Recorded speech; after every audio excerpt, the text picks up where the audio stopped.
fix the dollar-euro rate. The most important problem is the big swings in that.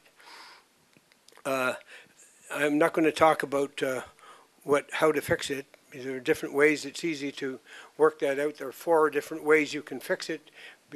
Support each other's currency is the best way. The U.S. buys up euros when the euro gets weak, and the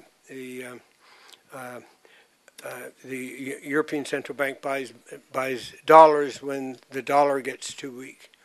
And the big advantages of the stable rate would be that you could then create a monetary area that would unify that mainstream of the world economy again. You'd get back the mainstream of the world economy, which is the core and which is sine qua non for to have an anchor to a global monetary system. And then you would solve that problem. Now, the Sdr right now isn't really very important.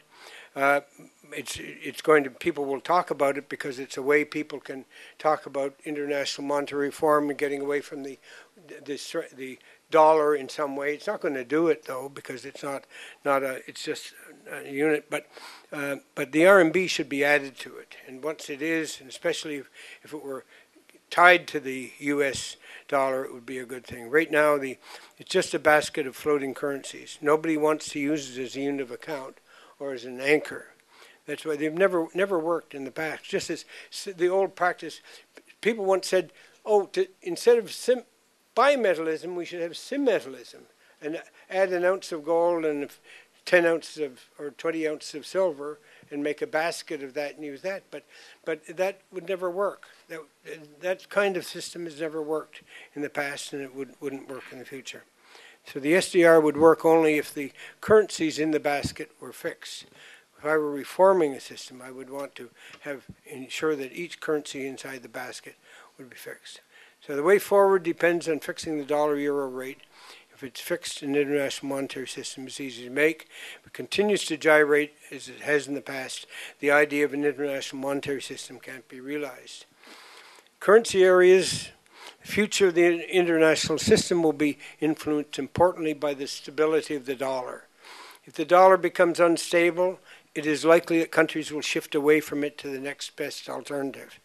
The leading candidates would be the euro at the moment, but the euro area is burdened with a debt situation that is worse than that of the United States.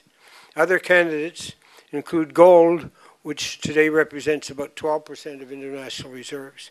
But monetization of gold would be a very expensive burden for the world economy. If you want to replace all reserves with gold, you'd have to have a price of gold that would be $5,000 an ounce. And I think people aren't going to allow that. Other candidates for the future would include the RMB. Because of China's surging growth, China's share is likely to reach 10 to 15% of the world economy in the next decades. That's a huge amount, a huge shift in it